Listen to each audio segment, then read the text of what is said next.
Les amis, je suis à Montréal, au Québec, et regardez juste ici, c'est un érable avec un seau qui récupère le sirop d'érable. Et à côté de nous, il y a Stéphane, qui est acériculteur, donc c'est ceux qui cultivent justement le sirop d'érable. Qu'est-ce que c'est ça, Stéphane? Bonjour. Ben ça, c'est un bel érable à sucre de plus de 100 ans. On peut faire un nouveau trou à chaque année pour insérer la goudrelle. Puis, on accroche le seau, on met le couvercle pour limiter la pluie ou la neige. Donc, on part de la sève de l'érable, mais c'est techniquement de l'eau d'érable. On perce environ 4 cm dans l'érable. Ensuite, on va insérer une goudrelle. C'est inséré dans l'arbre avec un marteau parce qu'on veut que ça tienne pendant 8 semaines. Ensuite, l'eau d'érable va être bouillie ici dans l'évaporateur. Ça, c'est vraiment de l'eau d'érable en fait. Ça, c'est de l'eau d'érable. Ce qui est ici a déjà bouilli un peu plus. Et donc là, la concentration de sucre, elle augmente en fait à chaque fois. Et il faut une moyenne de 40 litres d'eau d'érable pour faire 1 litre de sirop d'érable. C'est énorme. Oui. Ah oui. Allez les gars, je vais goûter de l'eau d'érable. Donc c'est pas encore du sirop d'érable, mais vous voyez, on voit déjà qu'il y a un peu de sucre à l'intérieur. Donc la couleur, elle est légèrement marron orangé.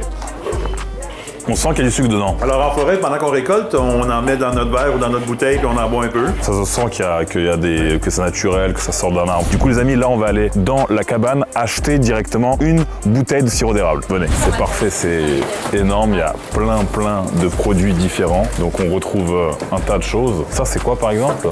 La cuillère de bois, c'est la cuillère musicale. Je vais vous montrer, c'est de la percussion. Pour accompagner la musique traditionnelle canadienne-française, on joue de la cuillère de bois. Et voilà, vous voilà le joueur de cuillère. Allez, je suis québécois maintenant. C'est incroyable, j'adore.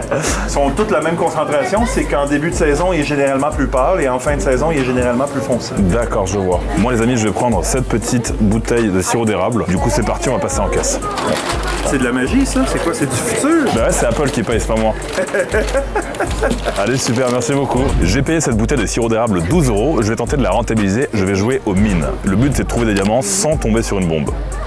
1, 2, 3, 4, 5. Voilà la technique de la range diagonale qui fonctionne toujours. Retrait. Boum, 12 €, c'est dans la poche, c'est parti, on continue. Donc là les amis, on va goûter la sucette au sirop d'érable. Parce qu'il y en a un, ça fait 8 fois qu'il vient là. Ah ben c'est normal. Je mets le bâtonnet comme ça, c'est ça? Oui.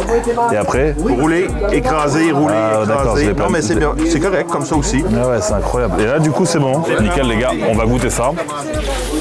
Ça tue, c'est bon, mais je sens que ça c'est direction dentiste direct. Ça tue par contre, hein. C'est super bon. Vous en voulez d'autres? C'est bon, ouais, mais après si j'en prends trop, c'est direction diabète. Ben, c'est sûr c'est du sucre pur, mais c'est bon pour la santé. Bon les amis, je pense que l'épisode touche à sa fin, j'espère que vous l'avez apprécié. Je remercie Stéphane et du coup la sucrerie de la montagne qui nous a accueillis aujourd'hui. On se retrouve demain pour le prochain épisode au Québec, au Canada du coup. À demain, c'était La Menace.